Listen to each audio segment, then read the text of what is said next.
আজকে মজাদার একটা দুন্দুলের তরকারি রান্না করব, তার সাথে হচ্ছে ডাল ভুনা। আর আজকে যে রহমতের বৃষ্টি নেমেছে, ঘুম খাওয়া সবকিছুই ভালো হবে। সো হ্যালো এভরিওয়ান, আসসালামু আলাইকুম। সবাই কেমন আছেন? বাজারে গিয়েছিলাম ফল কিনতে, এত দাম ফলের। তো আধা কেজি করে আঙ্গুর আর হচ্ছে আপেল নিয়ে আসলাম। ছেলে আঙ্গুর আর আপেল খেতে চেয়েছিল। তো ফলগুলো প্রথমে আমি আধা ঘন্টা লবণ দিয়ে ভিজিয়ে রেখেছিলাম, তারপর ধুয়ে একেবারে ঝুড়িতে নিয়ে নিলাম। আর এদিকে হচ্ছে আমি আজকে দুন্দুল, আলু আর টমেটো দিয়ে পাঙ্গাস মাছের তরকারি রান্না করব। তো আমি প্রথমে হচ্ছে দুন্দুলগুলো কেটে নিচ্ছি আর জিবলা দিয়ে একটু চেকে দেখছি যে এগুলো তিতা আছে কিনা।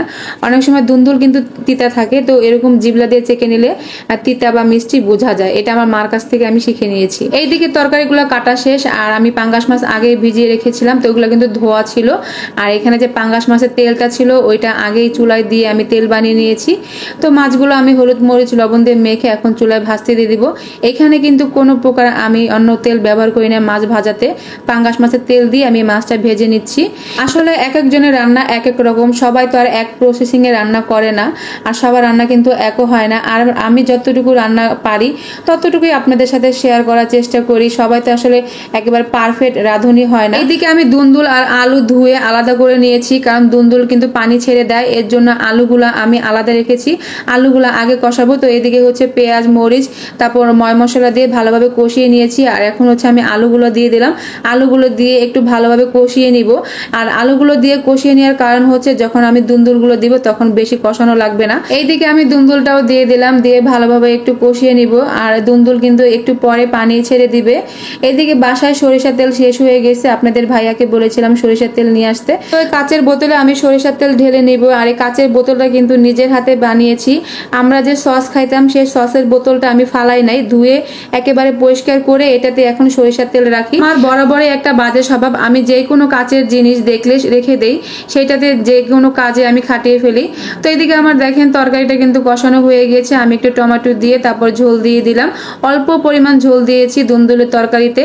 তো আমি অন্য চুলায় বসাই দিয়ে এখানে হচ্ছে ডাল ভুনা বসাবো। তো ডাল ভুনাতে আজকে আমি টমেটো ব্যবহার করতেছি। তো প্রথমে পেঁয়াজ মরিচ আর টমেটোটা ভালোভাবে কষিয়ে নিয়ে তারপর ডালটা দিয়ে দিলাম। তারপর হচ্ছে হলুদের গুঁড়া, ধনের গুঁড়া, মরিচ গুঁড়া, লবণ দিয়ে আবার একটু কষিয়ে নিচ্ছি। এইদিকে আমার দুন্দুলের তরকারিটা কিন্তু প্রায় হয়ে গিয়েছে। তো আমি মাছগুলো দিয়ে দিচ্ছি। আর একেবারে দেখেন অল্প পরিমাণ ঝোল দিয়েছি, কারণ দুন্দুলের তরকারিতে পানি বেশি দিলে কিন্তু একেবারে পানি পানি লাগে তরকারিটা। তো আমার ডাল ভুনা তো আমি পানি দিয়ে দিয়েছি। আর এখন দুন্দুলের তরকারিতে জিরা দিয়ে তরকারিটা নামিয়ে ফেলবো। একটু ঝোল ঝোল রেখেছি, কারণ আপনাদের ভাইয়া ঝোল তরকারি খেতে পছন্দ করে এবং আমারও অনেক ভালো লাগে। এদিকে ডাল ভুনাটাও হয়ে গেছে, তো আমি জিরা গুঁড়িতে নামিয়ে ফেললাম। আজকে বাসায় কোনো ধনিয়া পাতা ছিল না, তো ধনিয়া পাতা দিতে পারি নাই।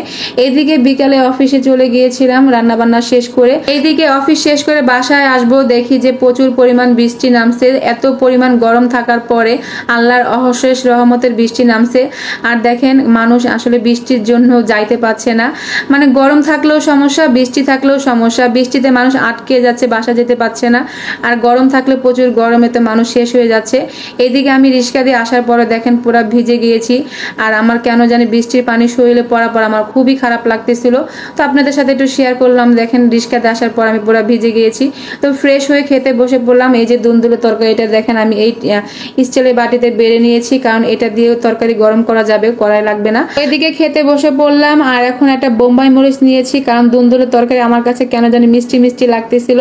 তো আপনাদের ভাইয়াও বলতেছে তরকারিটা অনেক মজা হয়েছে, আর উনিও বোম্বাই মরিচ আমার কাছ থেকে ধার নিয়েছে। তো আজকের মতন আমার ভিডিওটা এই পর্যন্তই। আল্লাহ হাফেজ।